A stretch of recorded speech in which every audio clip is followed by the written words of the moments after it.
What's up, internet? My name's Ori. Welcome back to the channel. It is Tuesday, August 27th, day number 43 inside the Big Brother house. Another wild veto meeting shakes the house to its core. But this is BB26. That's just a normal Monday. Let's talk about that, plus all the intel drama and more from yesterday's live feeds. But first, if you are new here, hit that subscribe button. You like this video, hit that like button, hit that notification bell. You'll never miss a video. You'll never miss a stream. To give you guys a little recap, if you haven't been keeping up with everything going on, T-Core won HOH. Cam, MJ, and Tucker were her nominees. Cam wins the power of veto, but during that comp, Joseph got 24 hours of solitary confinement. Tucker has to look up AI facts all week long. He's also the AI instigator, leaving little messages for people in the house. Angela had to do 12 hours of punishment, moving balls back and forth in the backyard. So she's been an exhausted mess. And renom options came down to Leah and Angela. But after MJ told Angela that Tucker's been playing her this whole time, she started to spiral, which pointed the renom target towards Angela. Tucker decided he was going to confront her in the morning about everything that happened, which he did right in the bathroom. Everybody was kind of walking in and out. It was kind of awkward. But he tells her, he's like, I was being loyal to you. I had your back in this game, and now you've turned on me. She tells him, like, I just didn't believe that you were going to pick me over Rubina, right? You guys are so close. He says he would have been loyal to her, taken her to the final three, and she's kind of throwing that all away. But we could still save this if you just own up to what happened. Like, tell me who really put this in your head. Angela was hesitant. She didn't actually want to throw MJ under the bus like that.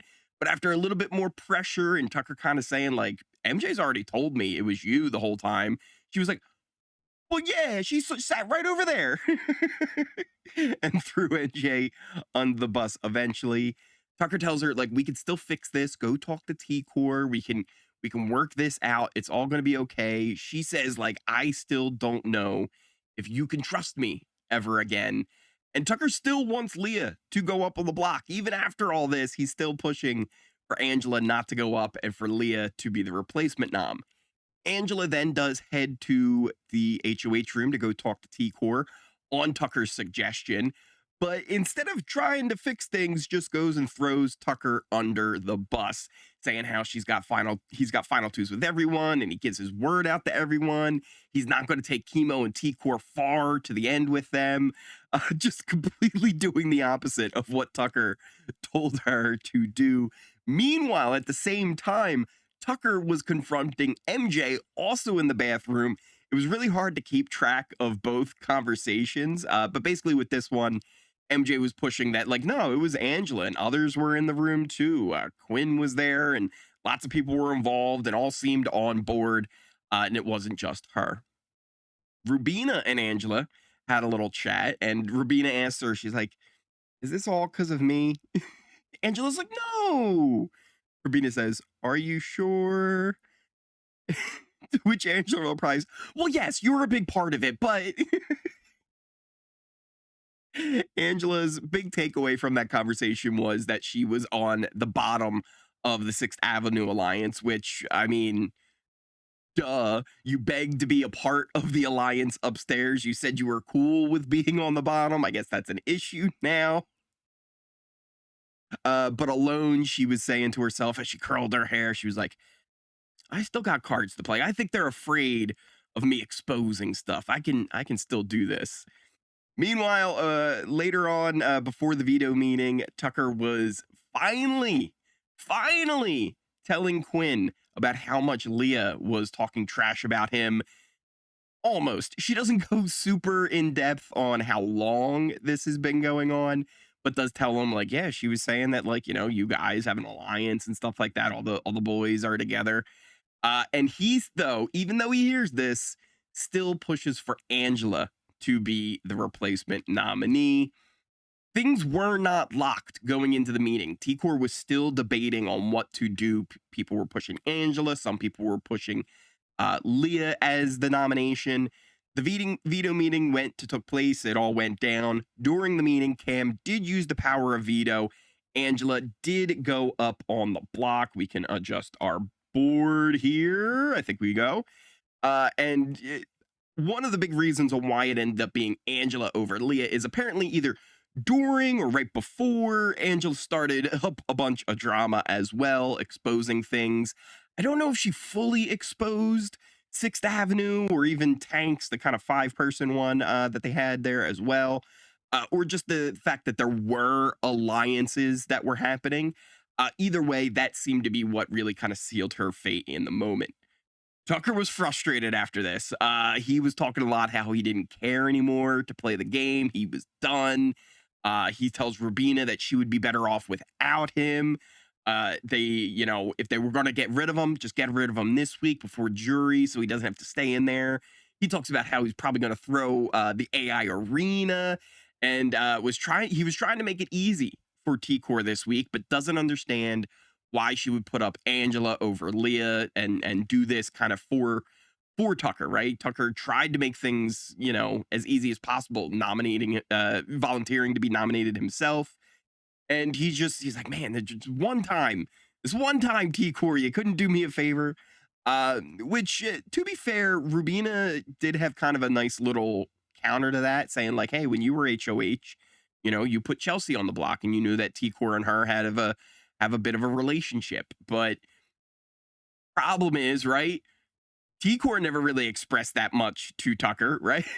she let Chemo kind of do some of the work to keep Chelsea on the block, and she still ended up on the block. But it's a little bit different, right? If people are coming to you as HOH telling you, like, you do not have to listen to them at all. But it's definitely very different when you want to complain that people aren't listening to you, and then you never actually speak up. And then when you are in that position, you do to them what you thought they were doing to you. So that's kind of a thing. She's also, T-Core, been a complete mess this whole time afterwards. I would not be surprised if she's got like stomach ulcers from having to make a decision before the end of the week, something that she's been doing normally, right? She'll just wane over all of these tough choices, and she's got the whole week to do it. This time she's getting forced to make those decisions before she's comfortable with it, and it's been a little difficult on her. Rubina tried to kind of make sure she was okay. Eventually she realized like, hey, I should get Tucker to head on up there, which he does, and they shared an extremely long hug. And he was telling her, it's okay, I don't hold anything against you. And she started to feel a little bit better after that. Rubina also started to feel a little bit better as well. But Dr. MJ Kirby was back in the office. She went and told Rubina, like, hey, that Anderson's alliance, right? The one that formed week 1 with the have-nots with Tucker, Cam, Chemo, Quinn. Yeah, that's still a thing. You should worry about that. And Rubina kind of took that and ran. She really started to doubt all the kinds of stuff that she was feeling about Tucker, that he was kind of playing her. She took this to T-Core, and they debated about, hey, we should start an all-girls alliance. They had this whole planned girls' night they were going to do in the HOH room, which still has not happened. They were planning on doing it later tonight. Seems like maybe that will still happen tomorrow night, but we'll see. It's been a little weird, and you never know in this house. Things can just pop up with all the drama, so maybe that won't even ever happen. But they were planning on doing that. Rubina also told this to Chemo about how she's doubting Tucker, saying, like, maybe he's been playing me this whole time. He is an actor, after all. Tucker and Angela had another little spat where Tucker was just kind of sulking up by the fishes. She came to try and talk to him, and he didn't want to have any part of it. He just kept saying, like, you broke my heart. I had your back. I was loyal to you, and you went and did this to me anyway. He didn't want to try and even have the conversation. And she tries to say, even if that was true, but Tucker just goes and he gets up to try and leave. She says, like, I'm not upset with you, right? And he says, cool, but I'm upset with you. He walks away, just kind of, muttering to himself, just like, leave me alone. He's really, really frustrated and having a hard time at the moment. Joseph, good old Joseph, who was in solitary confinement for 24 hours, he was released at some point. I assume probably just before the meeting, so he could have been there for it.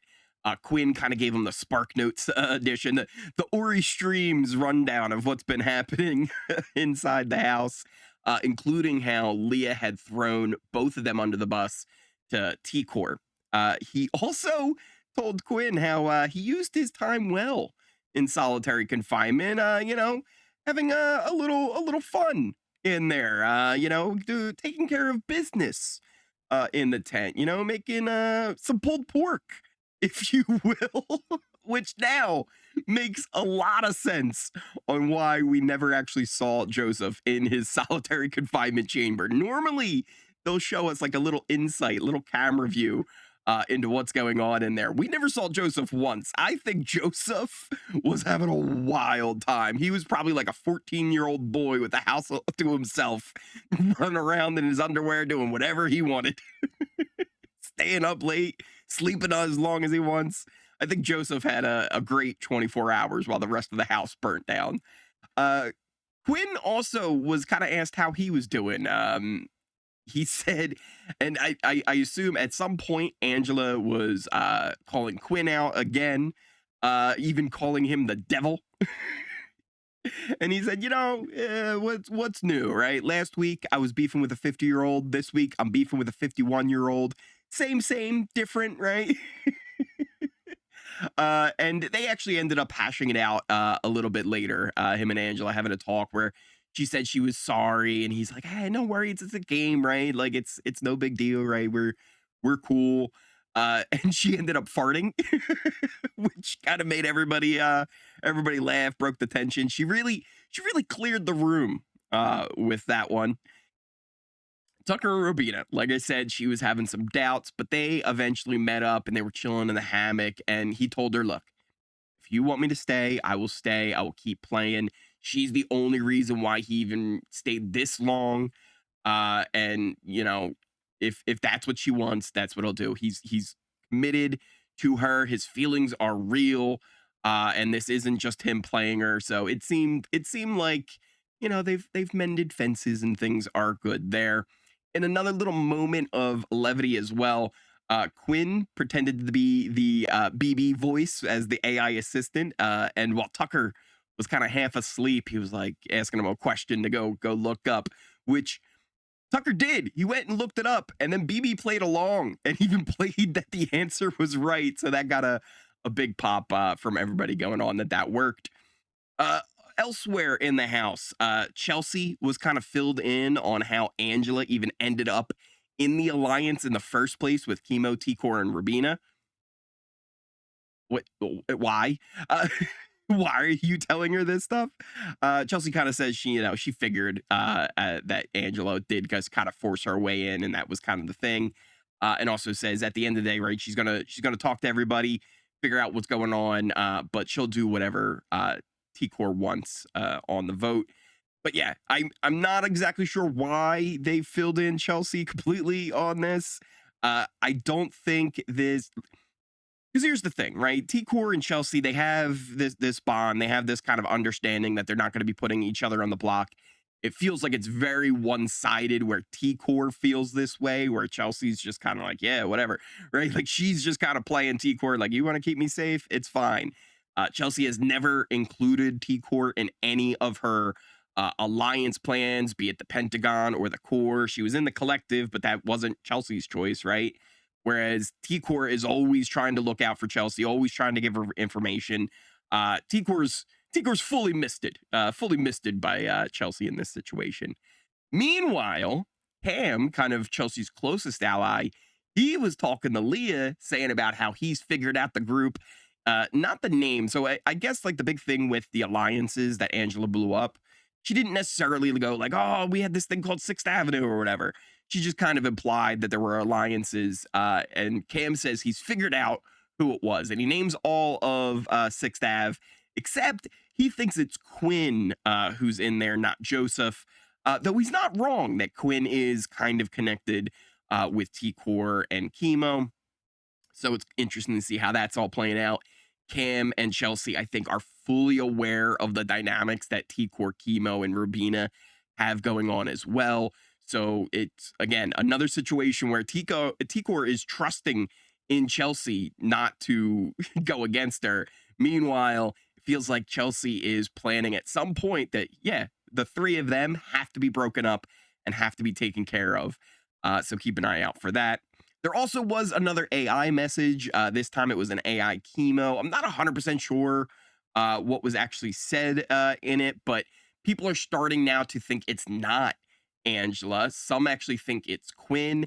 Chemo thinks it's Cam who's behind it.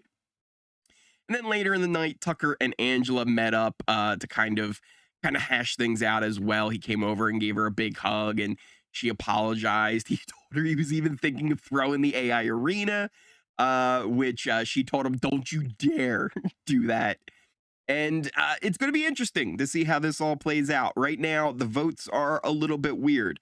If we go check out our allegiance chart, not much has really changed, even with all of these blow-ups and maneuvering around. The more interesting thing is going to be, what happens with AI Arena and who ends up staying on the block. I think Angela has the highest chance to be evicted this week at the moment, unless Tucker loses the AI Arena. That's where things start to get a little bit dicey. If we kind of go over this a little bit, let me put this in a better spot where I can kind of look and talk it out with you guys here on where I think the votes are, right? So if Tucker is, let's start with Angela and MJ. I feel like even people like T-Core right now, here's the thing. MJ, since she got that medical degree, since she's become Dr. MJ Kirby, she's got a mist that she's put over T-Core. T-Core feels like she can trust her now, that she wouldn't put her on the block, and is more worried about Angela if she happens to stay in the game. So I feel like in a situation where it ends up being Angela and MJ actually has a decent shot of staying. I think Chelsea would end up voting for MJ to stay, especially if T-Core is pushing that as well. I think Quinn would vote for MJ to stay because he's got a lot of beef with Angela. I think he knows either way is kind of risky for him, where MJ might put him up on the block, but he knows Angela would put him up on the block. Leah would vote for MJ to stay. Cam would vote for MJ to stay. And then it would come down. That would be 4. You got 4. You end up with at least a tie there in that situation. But I think also you could have potentially even Joseph pushing for MJ to stay. If he gets kind of pulled over that way, Chemo would end up doing what T-Core wanted, and then you would get at least 5. And I think Angela would be evicted if it's MJ versus Angela. If it ends up being Tucker in any of these scenarios, if it's Tucker versus Angela, I still think a lot of them would trust Tucker over Angela, but because he is just such a big, juicy target, it's hard to say for sure whether or not they wouldn't flip and take him out. Rubina, Joseph, both would keep Tucker in that scenario. I think really in any scenario, Tucker would always have Rubina and Joseph's vote. But the rest of them, that's where things get a little shaky. Quinn could, but Quinn also talked about, hey, if Tucker's here next week and he wins and Quinn wins HOH, he can take that shot at Tucker, and that's a huge move for him. But I could very easily see in Quinn being swayed over to just voting Tucker out this week. So again, the only thing I can say is that maybe Tucker has 3 votes locked in if you include Chemo. The rest of them would all have to be convinced by T-Core on whether or not they should keep Tucker or take out Angela, even MJ. So it's going to be a little dicey if Tucker does not win that AI arena. Though again, with everything that Angela did, it does make it a little bit easier for him to potentially stay. But if he wants to, I think his biggest thing, he needs to win that AI arena. It was another wild one inside the Big Brother house. Let me know what you guys are thinking in those comments down below about everything going on. Do you think putting Angela up over Leah was the right decision? What do you think will end up happening this week as far as the votes go? We still have all day today. We have Wednesday until the actual vote. So lots of stuff can still go down and change all of this, especially with this house. They seem to like their confrontations, their shakeups, and their blowups. We'll see how this all goes. Thank you guys all again so much for watching and hanging out with me every morning. Check out the links to all my socials in the description, pin comment down below, things like Twitch, Discord, Kick, Twitter, all the good stuff. Check out what you want, ignore what you want. Thank you guys again so much for watching. If you are new here, hit that subscribe button. You made it all the way to the end of this video. Smash that like button, hit that notification bell. You'll never miss a video. You'll never miss a stream. Oh boy, these house guests, they are keeping me on my toes. Thank you guys again so much for watching, and I will see you next time. Christmas. Oops, I just did it. Oh my God, dude, you're just like, that's crazy. You're just like my friend Leah. I try not to, but it happens every now and again, okay? Dude, I'm only that's human. crazy.